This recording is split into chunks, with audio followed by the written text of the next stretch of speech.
नमस्कार, खबरों की खबर में आपका स्वागत है। अब राहुल गांधी क्या करेंगे? 3 राज्यों में चुनाव हार गए, अब एक और मुसीबत आ गई है। उनकी हालत वैसी ही हो गई है जिसे कहते हैं ना घर के रहे ना घाट के रहे। स्मृति ईरानी ने अमेठी से भगाया, अब वामपंथी कह रहे हैं कि केरल के वायनाड से भगाएंगे। इस बार चुनाव लड़ेंगे तो इस बार हरा करके केरल से भगाया जाएगा राहुल गांधी को। क्या खबर आ रही है, किस तरह के बयान आ रहे हैं? और वामपंथी जो INDIA के पार्टनर है, अलायंस पार्टनर, कह रहे कि भाई ये जो कांग्रेस पार्टी है, ये जो राहुल गांधी है, ये बीजेपी की बी टीम है। और कोई छोटे मोटे लोग नहीं कह रहे।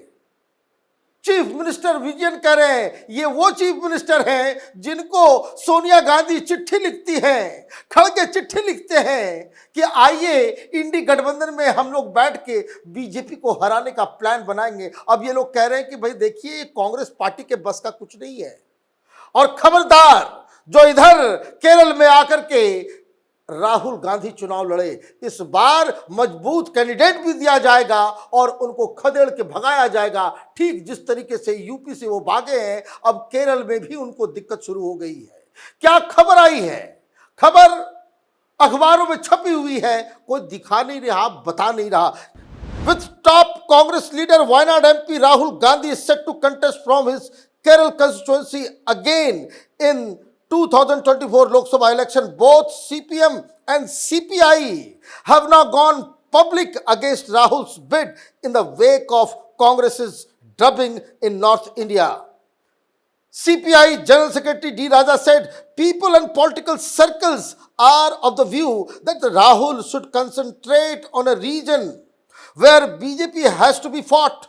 He has to focus on North in order to take on BJP directly. While CPM Politburo member Govindan said what message Rahul sends across when he contests against left in Kerala. He should contest against the BJP. Any politician with common sense knows where Rahul should contest from.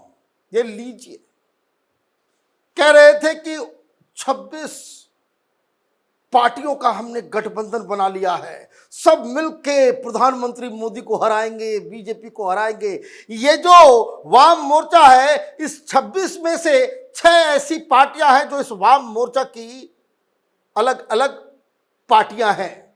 मतलब ये CPI, CPIM, CPIML, Republican party, एक line से आप समझिए forward block से लेकर सारे वामपंथियों ने अब राहुल गांधी के खिलाफ मोर्चा खोल दिया है। डी राजा क्या कह रहे हैं? डी राजा कह रहे हैं कि आप नॉर्थ से ही जाके लड़ो, ये केरल में आपको अब आप वेलकम नहीं है। ये जो कांग्रेस पार्टी ने भी अचानक से कहा कि अमेठी वापस नहीं आने वाले हैं राहुल गांधी, वायनाड से ही लड़ेंगे, तो ये वहां पे उनको वेलकम दिया जा रहा है। किसके द्वारा? बीजेपी के द्वारा नहीं, ये चेतावनी दी जा रही है इंडी गठबंधन के अलायंस पार्टनर के द्वारा। सिर्फ लीडर्स ही नहीं कह रहे, केरल के जो मुख्यमंत्री हैं उनका भी बड़ा स्ट्रॉन्ग बयान आया। क्या आया, वो क्या कह रहे हैं? After the results of the 4 state assembly polls were declared, Kerala chief minister Pinarayi Vijayan charged that Congress was operating like a B team of the BJP. He said BJP should be confronted by opposing its wrong policies and program, and that the country was looking forward to BJP's defeat. But election outcome showed that Congress cannot defeat BJP on its own. ये लीजिए, विजयन साहब अभी tallest leader हैं वामपंथियों के अंदर, मुख्यमंत्री हैं वो केरल के। अब वो ये कह रहे हैं कि ये कांग्रेस की बस की बात नहीं है, कांग्रेस दरअसल बी टीम है। ये केरल में अब मतलब 2 खबरें एक साथ आ रही हैं इस तमाम बयानों से। पहली चीज ये कि ये जो इंडी गठबंधन है वो टूट चुका। इंडी गठबंधन के सबसे बड़े लीडर ये लालू यादव कह रहे हैं भाई दूल्हा तैयार है, ये लीजिए दूल्हा को तो इन लोगों ने घोड़ी से उतार दिया। वायनाड से नहीं जीतेंगे राहुल गांधी तो फिर जाएंगे कहां? नॉर्थ इंडिया वालों को तो वैसी गालियां दे रहे हैं। गौमूत्र वाली पार्टियां बता रही हैं इंडिया अलायंस के लोग कि हिंदुस्तान में जो नॉर्थ इंडिया में रहते हैं ये गौमूत्र पीने वाले लोग हैं। ये इस तरह के अपशब्द का इस्तेमाल नॉर्थ इंडियंस के द्वारा इस इंडी गठबंधन के लोगों के द्वारा किया जा रहा है।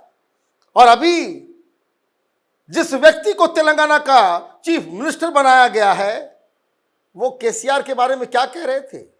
अभी ये जो चीफ मिनिस्टर थे जो हार गए, वो कह रहे वो बिहारी कुर्मी है, बिहारियों को भी गाली दो, आप गालियां दो नॉर्थ इंडियंस को और लड़ो जाकर के साउथ इंडिया में। अब साउथ इंडिया के लोग कह रहे हैं, वहां की पार्टियां, आपके सबसे बड़े अलायंस पार्टनर ये कह रहे हैं यू आर नॉट वेलकम। लेकिन सवाल ये कि ये गुस्सा क्यों है? गुस्सा इसलिए है, ये बेचारे सीपीएम वाले ये राजस्थान में चुनाव लड़ रहे थे, पिछले बार दो विधायक भी थे इसके, दोनों हार गए। वैसे वामपंथियों को जीतना तो वैसे भी नहीं चाहिए, लेकिन फिर भी दो थे वो हार गए। और हार का कारण क्या बताया जा रहा है? एमवी गोविंदन सीपीआईएम के वो पॉलिट ब्यूरो मेंबर है। पॉलिट ब्यूरो सबसे हाईएस्ट डिसीजन मेकिंग बॉडी है ये वामपंथियों के अंदर। तो सीपीएम के पॉलिट ब्यूरो मेंबर क्या कह रहे हैं? For CPM's defeat in its 2 sitting seats in Rajasthan, Politburo member MV Govindan blamed the incumbent Congress, which was ousted from power by BJP. In Bhadra, sitting seat of Rajasthan, CPIM lost by 1132 votes in this election, whereas Congress got only 3,771 votes, as against the 37,000 odd votes they got last time in the constituency. This time, the rest of Congress votes went to BJP. This shows Congress has voted BJP for defeating CPIM. This shows that in Rajasthan also Congress finds CPIM as the main rival, he said. अब ये समझिए कहां से दलीलें लेकर के आ जा रही कि राजस्थान में भद्रा कंस्टिट्यूएंसी में सीपीएम का एक सिटिंग एमएलए था, 3000 वोट से भी कम, 1500 वोट से हारा वो। लेकिन पिछली बार कांग्रेस पार्टी 37,000 वोट पाई थी, सेकंड पोजीशन पे रही थी।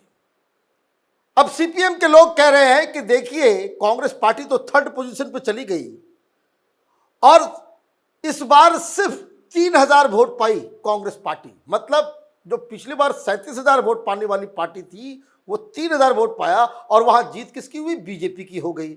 मतलब आरोप यह लगाया जा रहा है कि सीपीएम को हराने के लिए ये कांग्रेस पार्टी जानबूझकर ये भारतीय जनता पार्टी को वोट ट्रांसफर कर रहे हैं। इसलिए विजयन भी कर रहे हैं बीटिंग, डी राजा कह रहे हैं कि वायनाड आओ, इस बार तुमको मजा चखाया जाएगा। और ये सारी चीजें क्यों हो रही है? इन सब के पीछे वही एक सूत्र कैपिटल टीवी पिछले 15 दिनों से एक स्टोरी करता चला आ रहा है, हम आपको बताते चले आ रहे हैं कि कांग्रेस पार्टी ने इस बार ये मौलवी मौलानाओं को बहुत सारे लिफाफे भेजे। और लिफाफे का असर ये हुआ कि कर्नाटक के अंदर में तमाम मुस्लिम वोट जो जेडीएस को जाता था वो कांग्रेस पार्टी को चला गया। तमाम वोट्स तेलंगाना में जो एमआईएम को, ओवैसी को जाया करता था, बीआरएस को जाया करता था, इस बार कांग्रेस पार्टी ले गई। बाकी पार्टियां तो राजस्थान, मध्य प्रदेश में, छत्तीसगढ़ में नहीं है, लेकिन मुसलमानों का बिल्कुल मोर देन 90% वोट्स वो कांग्रेस पार्टी को गया। तो ये 26% मुस्लिम वोटर्स है कहां? केरल के अंदर।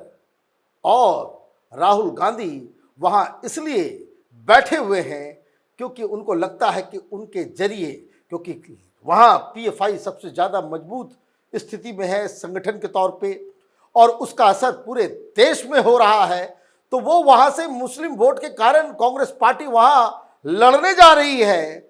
वायनाड जहां 40% से ज्यादा मुस्लिम वोटर्स हैं वहां राहुल गांधी जाने वाले हैं। तो सीपीएम कह रही है कि अब आओ, अब इस बार एक बड़ा कंटेस्ट देंगे। और जिस तरीके से आपको उत्तर प्रदेश से भगाया गया, स्मृति ईरानी ने आपको अमेठी से भगाया, इस बार वायनाड से भी राहुल गांधी की जीत की उम्मीदें कम नजर आ रही हैं। आप देखते रहिए कैपिटल टीवी। हमारे वीडियोस को लाइक कीजिए, शेयर कीजिए और हमारे चैनल को सब्सक्राइब कीजिए। धन्यवाद।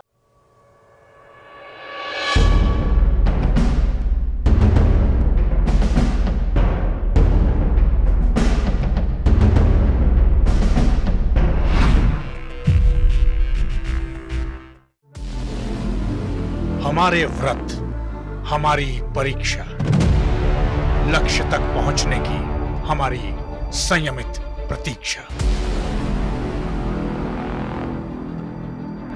हमारे छठ से और हमारे हठ से पूरी दुनिया वाकिफ है। हमें विकल्प पर नहीं, अपने दृढ़ संकल्प पर अटूट विश्वास है। क्योंकि हार हम मानेंगे नहीं और विपरीत परिस्थितियों पर प्रहार हम छोड़ेंगे नहीं, जब तक हमारी जीत सुनिश्चित नहीं हो जाती। क्योंकि हम बिहार से हैं।